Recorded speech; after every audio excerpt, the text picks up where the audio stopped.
Hello everyone, welcome to our new blog. আশা করছি তোমরা অনেক ভালো আছো। এখন বাজে 3:30। আমি এখন থেকে আজকে ব্লগটা শুরু করছি। সকাল থেকে আর হয়নি, একটু মেশিনের কাজ করছিলাম, একটা চুড়িদার তৈরি করছিলাম, কিন্তু পুরোপুরি কমপ্লিট হয়নি জন্য ওইভাবেই রেখে দিয়েছি। যখন হবে তখন তোমাদের সঙ্গে শেয়ার করব। আর এখন একটু ভালো লাগছে না, স্নান করে আসলাম, শ্যাম্পু করেছি আজকে, কিন্তু ফ্যান চালাতে পারছি না। স্নান করতে গেছি, এত পরিমাণে ঠান্ডা লাগছিল, মানে পুরো শীতে আমি কাঁপছিলাম। তো খুব জ্বরও চলে এসছে, তার মধ্যে মাথাও যন্ত্রণা হচ্ছে। শুয়ে আছি। তোমার দাদাভাই বলেছিল আজকে ওর হাফ ডিউটি, তো ভেবেছিলাম ও আসার পথে তাহলে দুপুরে দেখে আর কি খাবার দাবার নিয়ে আসবে, সেভাবে খাওয়া দাওয়া করবো। কিন্তু এখন 3:30 বেজে গেছে, এখনও পর্যন্ত কাজ চলছেই ওর। কখন আসবে ঠিক ঠিকানা নেই। তো আমারও আর ভালোও লাগছে না। দেখা যাক কখন আসে, ফোন করছি, ও এখান থেকে বেরোতে পারছে না। কি করব, ওয়েট করছি, দেখি কটা বাজে বাড়ি আস্তে আস্তে। তো যাই হোক, তোমরা অনেক অনেক কমেন্ট করেছো আগের দিনের ভিডিওতে যে চুড়িদারটা খুব সুন্দর হয়েছে, তোমাদের সবার খুব পছন্দ হয়েছে। এবং তোমার দাদাভাইও বলেছে যে ভালো হয়েছে। ও আলিয়া কাট চুড়িদার একদম পছন্দ করে না, তবে এই চুড়িদারটা ওরও খুব ভালো লেগেছে। আর আমার কন্ট্যাক্ট নাম্বার চাইছো তোমরা, অনেকেই আমার সঙ্গে কন্ট্যাক্ট করতে চাইছো, কিন্তু আমি কীভাবে বলবো জানি না, কারণ ফেসবুকটা আমি কখনোই ঘাঁটি না। আর ফেসবুকে আমার অ্যাকাউন্ট আছে অবশ্যই, কিন্তু মেসেঞ্জার নেই। আমি ফেসবুকে কারোর সঙ্গে কোনোদিন কথাও বলি না। তাছাড়া ইনস্টাগ্রামের একটা আইডি কোনো রকমের খোলা ছিল, কিন্তু কখনো ইউজ করি না। তো দেখি তোমাদের দাদাভাই বাড়ি আসুক, ওকে আমি বলবো যেন ফেসবুকে বা ইনস্টাগ্রামে কোনো একটা ব্যবস্থা করে দেয় তোমাদের সঙ্গে কন্ট্যাক্ট করার জন্য। তো এই মুহূর্তে সেটা হচ্ছে না, যখন হবে আমি তোমাদেরকে জানিয়ে দেব। আর একজনা কমেন্ট করেছিল যে আমার চুড়িদারের পিসটা কি সুতির। তো হ্যাঁ, ওই পিসটা হচ্ছে একদম পিওর কটনের। আমি যখন নবদ্বীপ গেছিলাম, তোমরা দেখেছিলে এর আগে, তখন বেশ কিছু পিস নিয়ে এসেছিলাম, তার মধ্যে থেকে এটা একটা। তখন থেকেই ভাবছি বানাবো, কিন্তু আর সেটা হয়ে উঠছে না। আরেকজনা কমেন্ট করেছো আগের দিনের ভিডিওতে যে দিদিভাই তুমি কীভাবে কথা বলো, একটু বলো। এবার এই কমেন্টটা না আমি বুঝতে পারলাম না যে কীভাবে কথা বলি, মানে কি বলতে বলছে, সত্যি আমি বুঝতে পারলাম না। একটু ভালো করে বলো যে তুমি কি বলতে চাইছো, তারপরে আমি তোমার কমেন্টে রিপ্লাইটা করবো, ঠিক আছে? তো যাই হোক, চলো ওয়েট করি। ভালো লাগছে না, শুয়েছিলাম, তারপর ভাবলাম যে না, ব্লগটা শুরু করি, নাহলে আগামীকাল আবার তোমাদের কি ব্লগ দেবো। আর আজকে হচ্ছে চড়ক, একটু পর থেকেই শুরু হয়ে যাবে আমাদের বাড়ির পাশে সব চড়ক পুজো। বেশিক্ষণ না, 2 মিনিটও লাগে না পায়ে হেঁটে। অনেক লোকজন হয়, অনেক ভিড়। তো তোমার দাদাভাই এখনও পর্যন্ত বাড়িতেই আসলো না, আর জানি না যাওয়া হবে কি না। যদি যাওয়া হয় ব্লগ শেয়ার করব, আর যদি না যাওয়া হয় তাহলে তো কিছুই না।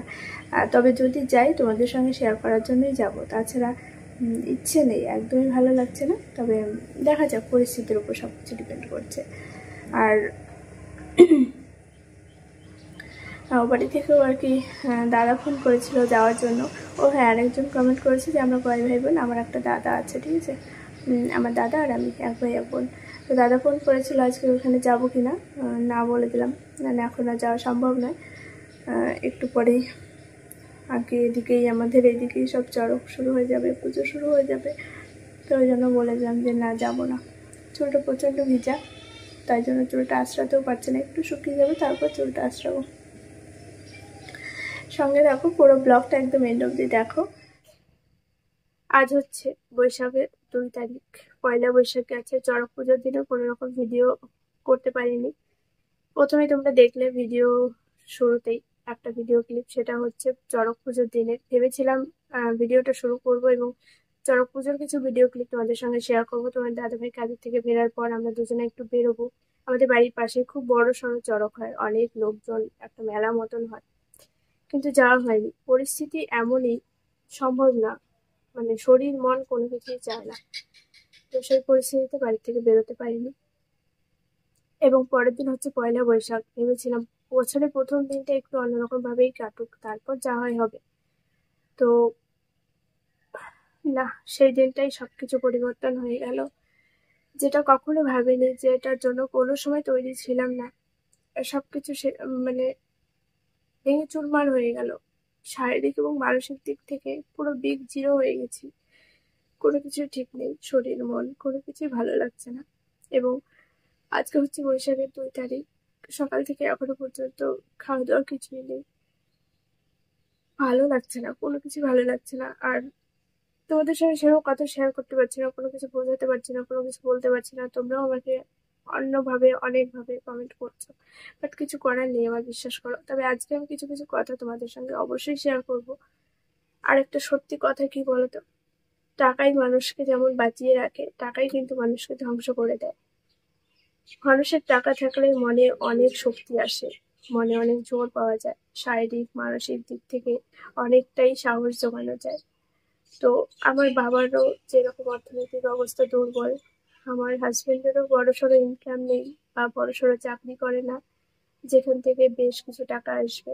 তো আমার সমস্ত দিকই যখন দুর্বল, তখন এই লাখ লাখ টাকার ঘরে শোয়াটা আমার পক্ষে শোভনীয় নয়। তো আমার মনে হয় আমার বিয়ে যতই হোক না কেন, বাবার বাড়িটা বিরাট একটা ইফেক্ট পড়ে মেয়েদের লাইফে। তো আমার সমস্ত কিছু মিলিয়ে মিশিয়ে এটাই আমার জন্য ঠিকঠাক একটা উপযুক্ত জায়গা, উপযুক্ত একটা ঠিকানা।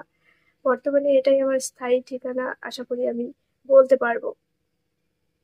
তো এটাই আমার জন্য ঠিক আছে। ওই লাখ লাখ টাকার দালান আমার জন্য একদমই শোভনীয় ছিল না, এবং আমি তার উপযুক্তও নই।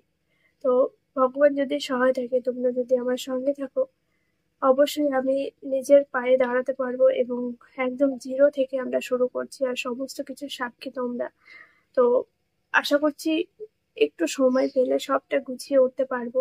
এবং চারিদিকে এখন যখন সবটা নতুন নতুন দেখছি না, হাত পা, শরীরে মনে কোনো জায়গায় কোনো এনার্জি পাচ্ছি না, সব দিক থেকে দুর্বল হয়ে পড়েছি। এবং এরকম একটা পরিস্থিতি আসবে সেটা কখনোই ভাবিনি, এটা দুঃস্বপ্ন। আর আমাদের বিন্দু মাত্র ইচ্ছে ছিল না, এখনো একটা কথাই বলবো, আমাদের বিন্দু মাত্র ইচ্ছে ছিল না।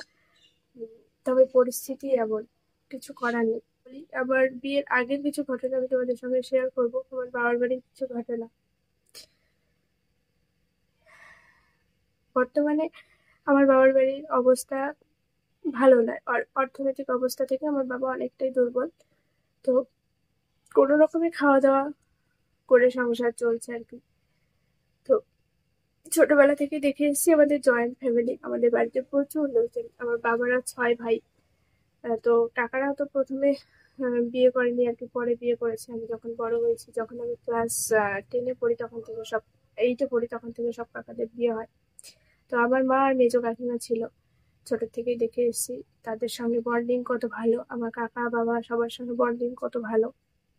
তারপর যখন আস্তে আস্তে লোক সংখ্যা বাড়ে, কাকিমারা আসে, ভাই বোন, তো তখন যখন লোক সংখ্যা অনেক হয়ে যায়, তখন ঝামেলা, একটু টুকটাক অশান্তি, সেটা প্রত্যেকটা সংসারেই হয়, আমাদের সংসারেও হয়েছে কম বেশি। কিন্তু সবার সঙ্গে সবার বন্ডিং এত ভালো আমি কখনো দেখিনি। কারো উপর কেউ রাগ করে 7 দিন একটানা কথা বন্ধ করে দিয়েছে, কখনো না, এখনো পর্যন্ত না। তারপর একটা টাইমে সবার মনে হলো সেপারেট থাকলে সবাই ভালো থাকবে, তো ঠিক আছে, সবাই সবার মতো করে, কোনো ঝগড়া অশান্তি নয়, সেপারেট হয়ে গেল। এখনো পর্যন্ত আমার ও বাড়িতে মানে কেউ গেলে কখনো বলবে না যে সবাই আলাদা। হ্যাঁ, ঘর বাড়ি আলাদা, সেটা দেখে বোঝা যায় যে সবাই আলাদা, রান্নাঘর আলাদা, থাকার ঘর আলাদা, সেটা থেকে বোঝা যায় যে সবাই আলাদা। কিন্তু মন মানসিকতা, কথাবার্তা, সবার সঙ্গে সবার বন্ডিং, সেটা দেখে কারো বোঝার ক্ষমতা নেই। ধরো এমনও হয়েছে, আমি তোমাদেরকে কিছু এক্সাম্পল দিচ্ছি, তাহলে তোমরা হয়তো একটু ভালো বুঝবে। ধরো আমাদের ঘরে ডাল রান্না হয়েছে, আমার মা ডাল রান্না করেছে, সেটা খেতে কারো ভালো লাগছে না। কাকিমা মাছ রান্না করেছে, মেজো কাকিমা হোক, ছোট কাকিমা হোক, যে কোনো কাকিমা, ধরো কিছু একটা রান্না করেছে, ওইটা ওইটা নিয়ে আসি একটু খাবো। আমার কারোর থেকে কিছু চাইতে হবে না, আমি যাবো বাটিতে করে তুলে নিয়ে চলে আসবো, কেউ কিচ্ছু কোনোদিনও বলবে না। এরকম সেম আমাদের ঘরেও হয়, যখন ভাইয়েরা ধরো মা কিছু রান্না করেছে, মাংস রান্না করলে আমাদের এখনো পর্যন্ত ছোট ছোট ভাই বোন যারা রয়েছে সবাইকে ডেকে খাওয়ায়। এবং প্রত্যেকটা ঘরে, এটা শুধু আমার ঘরে না, প্রত্যেকটা ঘরে মানে এরকম বন্ডিং আমাদের। হ্যাঁ, শুধু রান্না আলাদা হলেই যে বন্ডিং ভালো থাকে না তাও নয়, আবার রান্না একসাথে হলেও যে বন্ডিং ভালো থাকে তাও কিন্তু না। তো কোনো একটা মানুষ বিপদে পড়লে সবার আগে দৌড়ে যাওয়া, সবাইকে সবাই হেল্প করা। ধরো কাকিমা কোথাও বেড়াতে গেছে, 5 দিন বাড়ি থাকবে না, আমার মা দেখা গেলো রান্না করে দিল, বা অন্য কাকিমার সাথে রান্না করে দিল। এরকম সবাই সবারটা খুব সুন্দরভাবে অ্যাডজাস্ট করে 20 থেকে 22টা লোক একই বাড়িতে এখনো পর্যন্ত বর্তমানে এভাবেই আছে। তো আমি সেই ফ্যামিলি থেকে এসছি। এবার আমিও ছোট থেকে সেটাই দেখে বড় হয়েছি, সবার সঙ্গে বন্ডিং এত ভালো। এবং ইভেন এখনো পর্যন্ত আমি যখন ও বাড়িতে যাই, আমাকে নিয়ে এত কিউরিয়াসিটি সবার, আর আমার জন্য সবাই ওয়েট করে থাকে যে আমি কখন আসবো। আমার বিয়েতে এমনও হয়েছে যে আমি আমার নিজের কেনাকাটাগুলো ফেলে আমি সবার কেনাকাটার জন্য বাজারে গেছি। আমার বিয়ে, আমি বাড়িতে 2 দিন বসে থাকবো, চোখ মুখ একটু ঠিকঠাক হবে সেরকম না। আমি রেগুলার সকাল বিকাল দৌড়ে গেছি বাজারে। আজকে ভাইয়ের এই জুতো কিনতে হবে, কাকিমার জন্য এই শাড়ি কিনতে হবে। তোমরা এখনো পর্যন্ত হয়তো আমার ভিডিওতে লক্ষ্য করলে বুঝতে পারবে যে ওই বাড়ির সমস্ত কেনাকাটায় আমিই থাকি, আমি বেশি ইনভলভ থাকি। সেটা নিয়েও তোমরা অনেক কমেন্ট করো, আমি বেশি ইনভলভ থাকি। আমাকে সবাই সেই প্রাধান্যটা দেয়, আমাকে ছাড়া কেউ চলতেই পারে না। চলতে পারে না মতলব আমি না থাকলে যে কিছু হবে না সেটা নয়, আমাকে সেই গুরুত্বটা দেওয়া হয় এবং আমার উপরে সবাই ভরসা করে, আমাকে সবাই এতটাই ভালোবাসে।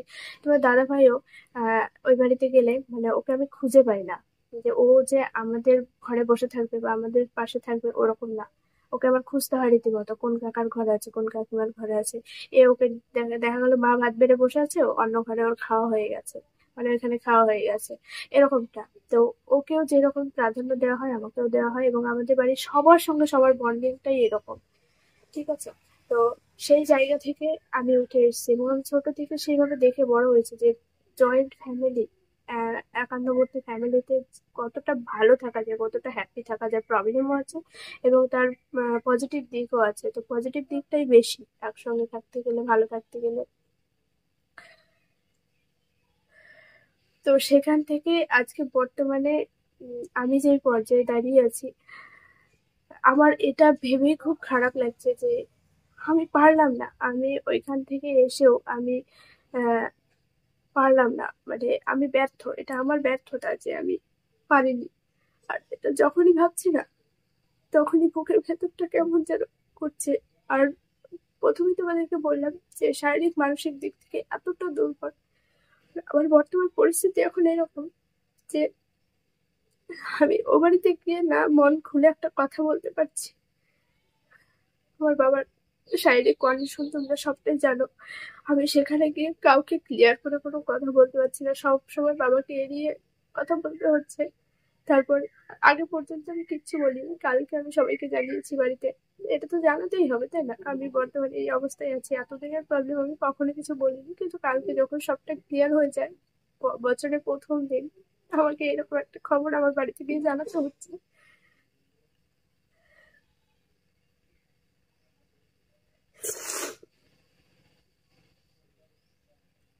রীতিমতো আমার পায়ের তলা থেকে মাটি সরে গেছে। মানে আমার এখন এমন পর্যায়ে যে আমি বাড়িতে গিয়েও কাউকে বোঝাতে পারছি না, বাড়িতে গিয়েও থাকতে পারছি না। আবার এদিক থেকেও সবকিছু হারিয়ে ফেলেছি।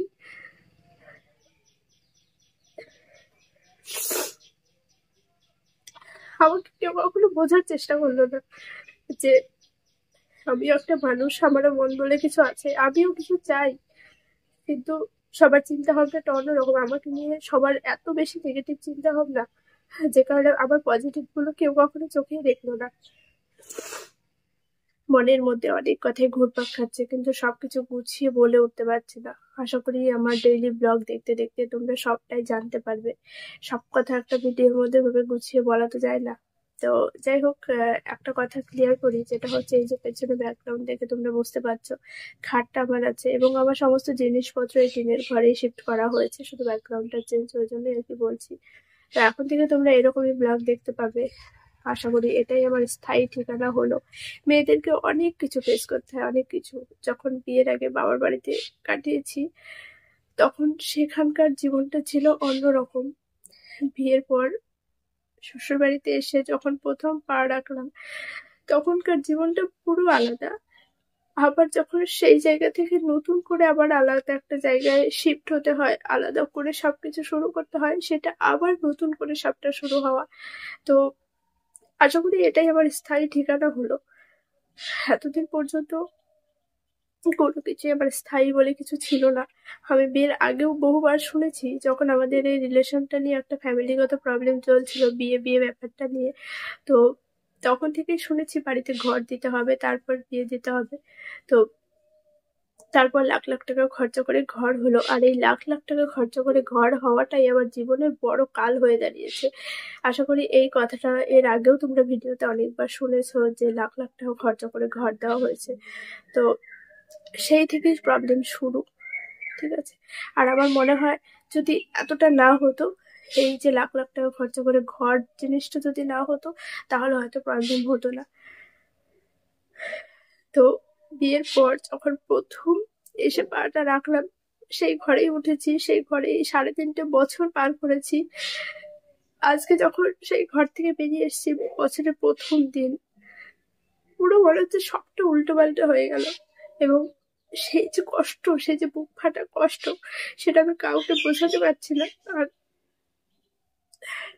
সত্যি কথা বলতে কি বলতো, পাকা ঘরে থাকলেই মনে শান্তি থাকে না। লাখ লাখ টাকা খরচা করে ঘর দেওয়া, কোনোদিনও সেই শান্তিটুকু পাইনি। তো বছরের শুরুটাই যখন এত অগোছালো ভাবে, এত এলোমেলো ভাবে হয়েছে, আমি জানি না এই পুরো বছরটা আমার সঙ্গে কি হতে চলেছে এবং আমার ভবিষ্যৎটা কোথায়। তবে এটুকু খুব মানি এখন যে মেয়েদেরকে বিয়ের পর যোগ্য সম্মান পেতে গেলে, শ্বশুরবাড়িতে যোগ্য সম্মান পেতে গেলে বাবার কিছু থাকতে হয়, বাবার অর্থনৈতিক অবস্থা ভালো থাকতে হয়, বাবার ঘর বাড়ি ভালো থাকতে হয়, বাবার কিছু দেওয়ার মতো ক্ষমতা থাকতে হয়, তবেই তুমি সেখানে যোগ্য সম্মান পাবে, যোগ্য অধিকার পাবে। তো আমার সেই জায়গাটাই যখন নড়বড়ে, তখন এসব তো বৃথা।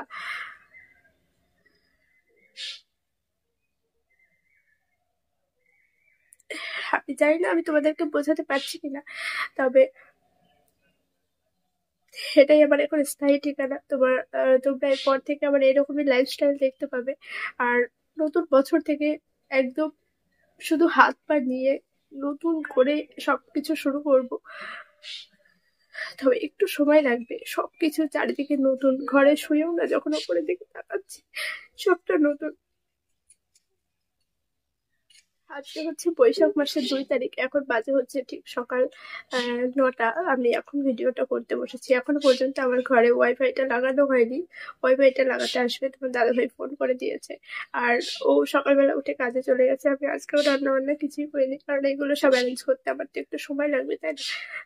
গ্যাস বুক করতে হবে, সমস্ত জিনিসপত্র আমাকে কিনতে হবে। একটা সংসারে তো কম কিছু লাগে না, তো সবকিছু যখন আমাকে অ্যারেঞ্জ করতে হবে, একটু তো সময় লাগবে। এবং চারিদিকে যখন মানে এমন না যে সবটা সাজিয়ে গুছিয়ে নেবো, তাড়াতাড়ি চলো এটা কিনবো এটা কিনবো, ওরকম কোনো মন মানসিকতায় নেই। একটা কথা কি বলতো, যদি স্বেচ্ছায় হতো তাহলে কিন্তু মনে অনেকটাই জোর পাওয়া যায়, অনেকটা আনন্দ পাওয়া যায়।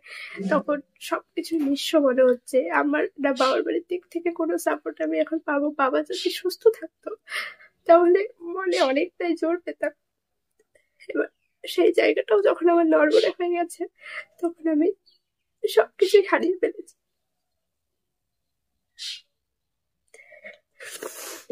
সবটাই আমার কপাল, সবটাই আমার ভাগ্য। আমি পারিনি, এটা আমার ব্যর্থতা। আমি খারাপ মন ঝুঁকিয়ে উঠতে পারিনি। আমি ওরকম একটা ফ্যামিলি থেকে আসার পরেও, আমি সবাইকে নিয়ে একসঙ্গে থাকা মানুষ হওয়া সত্ত্বেও আমি পারিনি, এটা আমার ব্যর্থতা।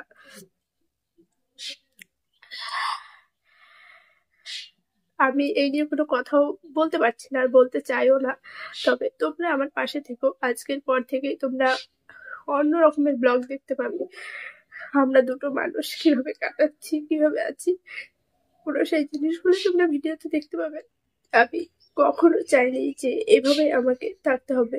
জয়েন্ট ফ্যামিলিতে থাকা, একসঙ্গে থাকা যে কতটা আনন্দের, কিন্তু আমি পারলাম না। এটা ভেবেই আমার বেশি কষ্ট হচ্ছে যে আমি পারলাম না। আর আমার বাবার বাড়ি আমার চোখের সামনেই, আমার মামা বাড়ি, আমার সমস্ত আত্মীয় স্বজন একদম আমার বাড়ির কাছেই, 2-5 মিনিট লাগে বাইকে। তো একই পাড়াতে, এ পাড়া ও পাড়া। তো সেই জায়গায় যখন প্রত্যেকটা মুহূর্তে তারা আমাকে দেখবে, আমি তাদেরকে ফেস করব, তো সেই জায়গাটা ভেবে না নিজেকে প্রচন্ড দুর্বল লাগছে। আর সত্যি আমার লাইফে আমি ছাড়া এখন কেউ নেই। আমি ঘরে দিনরাত কিভাবে কি করব না করব, আমার এটা ভেবেই প্রচন্ড পরিমাণে খারাপ লাগছে। কি করে সবটা গোছাবো, কি করে সবকিছু করবো। ঘরে সব জিনিসপত্র নিয়ে এসেছি, ঘরে সবকিছু মানে কালকে একবার করে মুছে নিয়েছি, কিন্তু সমস্ত জিনিসপত্রের ধুলো বাড়ি কোনো কিছু গোছানো নেই। তো সবটা গুছিয়ে উঠতে হবে। এবং কোথায় কি আছে না আছে কোনো কিছু খুঁজে পাচ্ছি না, যখন টেনশনে বের করে নিয়ে এসেছি সব তো এভাবে অগোছালোই রয়েছে। তো সেগুলো ভালো লাগছে না, হাতে পায়ে মনে শরীরে কোনো জায়গায় জোর পাচ্ছি না। দেখা যাক, ওয়াইফাইটা লাগাতে আসবে, ওই জন্য আমি বাড়িতে আছি। ওয়াইফাইটা লাগিয়ে দিয়ে যাবে, তারপর আমি চলে যাবো বাড়িতে। আজকে সবাই গেছে পাটুলি ঘাট আর কি, যেখানে গঙ্গা স্নান করতে যায়, তো ওই জায়গায় গেছে। আমাকে বলেছিল, কিন্তু আমি যাইনি, যেহেতু আমি পুজো করতে পারবো না, আমাদের এ বাড়িতে অসুস্থ রয়েছে, তো সেই কারণে আমার গিয়ে লাভ নেই এখন, তো ওই জন্য যাইনি। তাছাড়া ভালো লাগে না। তো আগামীকাল পুজো দিতে হবে, এই জায়গা থেকে বেরোতেও হবে আমাকে, তবে একটু সময় লাগবে। চারিদিকে যখন সবটাই নতুন নতুন দেখছি না, নতুন জায়গায় অ্যাডজাস্ট হতে তো সময় লাগবে। সকালবেলা উঠে তো দাদাভাইকে বলছি ঘুম হয়েছে, বলছি কেন হবে না, খাটেই তো শুয়েছি, ঘরে তো শুয়েছি, খাটে শুয়েছি, ঘুম হবে না কেন, খাটটা তো একই আছে। ওর দিকে আমি তাকাতে পারছি না, আমার দিকেও তাকাতে পারছি না, দুজনের সঙ্গে সবসময় ঝগড়া হয়ে যাচ্ছে। মানে ও ভিতরে ভিতরে এতটা, তোমরা বলো না দাদাভাই কেন কিছু বলছে না, ও তো চুপচাপই আছে, কেন কিছু বলছে না। ওকে যারা সামনে থেকে দেখছে তারা বুঝতে পারছে ওর অবস্থাটা। আগামীকাল হচ্ছে আমাদের বাড়িতে পুজো, মানে আমার বাবার বাড়িতে জোড়া কালী পুজো। তো সকালবেলা কাকা এসেছিল, কালকে যখন বাড়িতে বলেছি সবারই স্বাভাবিক টেনশন, মন খারাপ। আজকে যখন কাকা এসছে, এসে যখন আমাকে দেখছে, আমি আগে যখন আসতো অন্য ঘরে দেখতো, আজকে যখন এসে এই ঘরটা দেখেছে না, কাকার মুখের দিকে আমি তাকাতে পারিনি।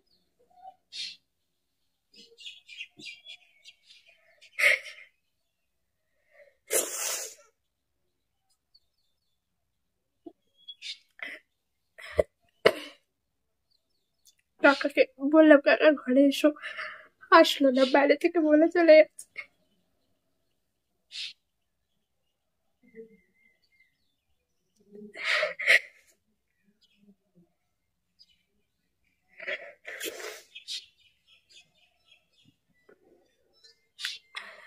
তারপর ঘরে এসে আমি হাউমাউ করে কান্না করছি যে সত্যি এই কষ্টগুলো না মেনে নেওয়া যায় না। যাই হোক, আমি আর কোনো কথা বলতে পারছি না, তোমরা আমার পাশে থেকে, আমি শূন্য থেকে সবটা শুরু করতে চাই, এবং এটাই আমার স্থায়ী ঠিকানা। তোমরা এখন থেকে আমাকে এইভাবেই দেখতে পাবে। তো যাই হোক, চলো, আর কিছু বলতে পারছি না, টাটা। তোমাদেরকে সবটাই জানিয়ে দিয়েছি, আশা করি বুঝতে পেরেছো। এবং বর্তমানে আমাদের মনের অবস্থা ঠিক কেমন সেটা নিয়ে আলাদা করে বলার কিছুই নেই। তবে এটুকু জোর গলায় বলতে পারি, এখন একমাত্র ভরসা তোমরাই। তোমরা আমার পাশে থেকো, তোমরাই আমাকে সাজেশন দিও, তোমরা আমাকে বুদ্ধি দিও, তোমরা আমাকে পরামর্শ দিও আমি কিভাবে এই জায়গাটা থেকে বেরোতে পারবো এবং আমরা ভালো থাকবো। অবশ্যই তোমাদের কথা মতো আমি সেই জিনিসগুলো করার চেষ্টা করব।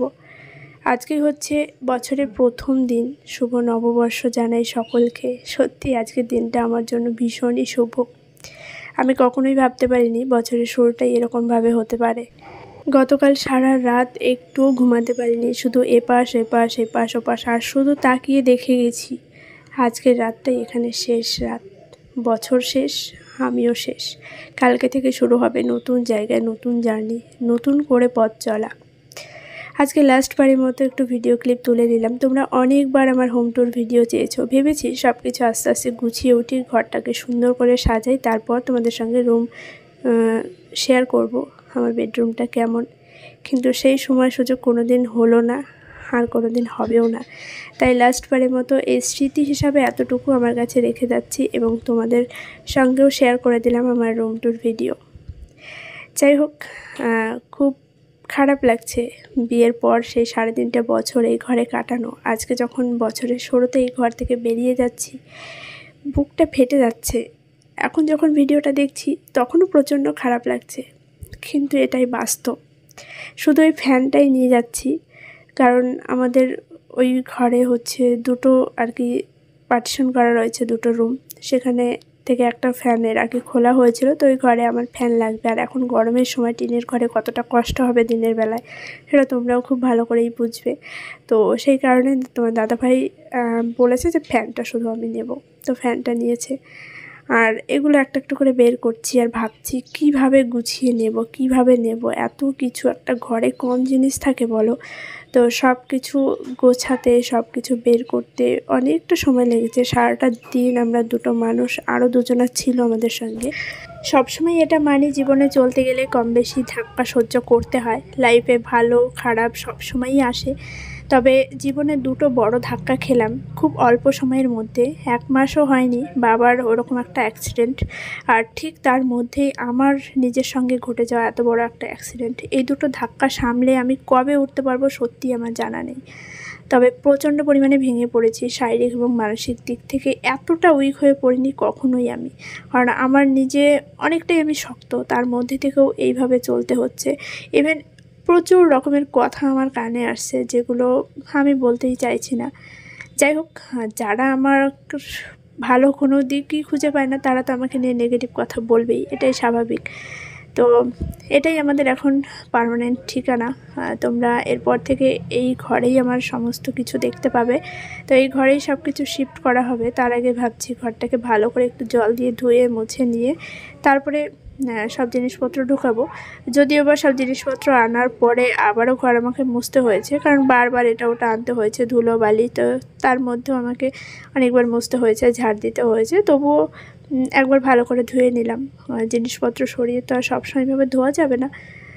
তো আমরা দুজনে এখন এই যে এই কাজগুলো করছি। ফ্যান চালিয়ে দিয়েছি ওপরে, ঘরটা একটু শুকিয়ে গেলে তারপরে একটা একটা করে সব জিনিসগুলো আনা হবে। আর তার আগে যে অল্প অল্প করে সব জিনিস বের করে রেখেছিলাম তোমরা দেখেছো ওই ঘরে।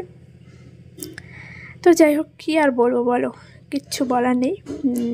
নতুন করে সবটা শুরু হবে এবং খেয়ে পারি না খেয়ে পারি থাকবো এভাবেই, যতদিন পারবো চলবো, যখন পারবো না সব ছেড়ে দেবো। এটাই আর কি, যতক্ষণ পারবো চেষ্টা করে যাব, চেষ্টার কোনো ত্রুটি রাখবো না। নিজেদেরকে ভালো রাখতে হবে, নিজেদেরকে ঠিক রাখতে হবে, সুস্থ রাখতে হবে। তোমার দাদা ভাইয়ের শরীর তো প্রচণ্ডই খারাপ, কোলেস্টেরল হাই, তোমাদেরকে আগেও বলেছি। তো ওর শরীরটাও চেক আপ করতে হবে, সমস্ত কিছু আবার চেক আপ করতে হবে। কিডনিতে স্টোন রয়েছে, দুটো কিডনিতেই দুটো স্টোন রয়েছে, তার মধ্যে হাই কোলেস্টেরল 900 কত ছিল এর আগে। তারপরে বেশ কয়েকদিন হয়ে গেছে, টেস্ট করা হয়নি। তো এর মধ্যে থেকেও এই যে বড় বড় ধাক্কাগুলো, এগুলো শরীরে মনে ভীষণভাবে এফেক্ট পড়ছে। আর একটা কথা এর আগেও বলেছি, আবারও বলছি, স্বেচ্ছায় যদি হয় সব কিছু তাহলে সেটা কষ্ট হলেও অনেকটা মেনে নেওয়া যায়, অনেকটা মনে জোর পাওয়া যায়। কিন্তু যখন যে বিষয়টার ওপর কোনো রকম আইডিয়াই থাকে না, সেটা যখন দুম করে মাথার ওপর এসে পড়ে না, সেই ধাক্কাটা নেওয়া খুবই কষ্টকর। তো আর কথা বলে লাভ নেই। এই যে সব কিছু এই ঘরে নিয়ে চলে আসা হচ্ছে একটা একটা করে। আর এই যে আরও দুজনে ছিল বললাম না, সবাই হাতে হাতে করে দিচ্ছে। কিন্তু আমার যে কাজগুলো, জামাকাপড় গোছানো, তারপরে যে ঘরটা ঝাড় দেওয়া, ঘর মোছা, এগুলো তো করতেই হবে, করতে ভালো না লাগলেও করতে হবে। এখন বেলা বাজে ঠিক বিকেল 4টে, এখনও পর্যন্ত পেটে শুধু জল আর স্প্রাইট ছাড়া কোনো কিচ্ছু পড়েনি। তো এই যে বর্তমানে ঘরের অবস্থা ঠিক এরকম, সমস্ত খাট জুড়ে জামাকাপড়, আরও অনেক জামাকাপড় বের করা হয়নি ওয়ার্ড্রপ থেকে। দাদাভাই বললো এত কিছু এভাবে বের করো না, গোছাতে অনেক কষ্ট হবে, দেখি এভাবেই যদি টেনে হিচড়ে নিতে পারি নিয়ে যাচ্ছি। তো আলমারিতে, ওয়ার্ড্রপে অনেক জায়গায় একটু মানে রঙটাও চটে গেছে। তারপর ওয়ার্ড্রপের ওই পেছন সাইডটা না অনেকটা জং ধরে গেছে, ওই ওপরে অ্যাকোরিয়াম ছিল ওই জন্য, তাই অ্যাকোরিয়ামটা আর এই ঘরে রাখলাম না। আর এই ঘরে বোর্ডের কানেকশন তো সেরকম নেই, ওই একটাই বোর্ড রয়েছে। তো তোমার দাদাভাই বললো আগে বোর্ডের কানেকশনগুলো সব ঠিকঠাক করি, আরও বোর্ড লাগাতে হবে। তো সেই বোর্ডগুলো সব লাগিয়ে তারপর আস্তে আস্তে পরে আবার যদি কোনো কিছু সেটিং করতে হয় পরে করে নেওয়া যাবে।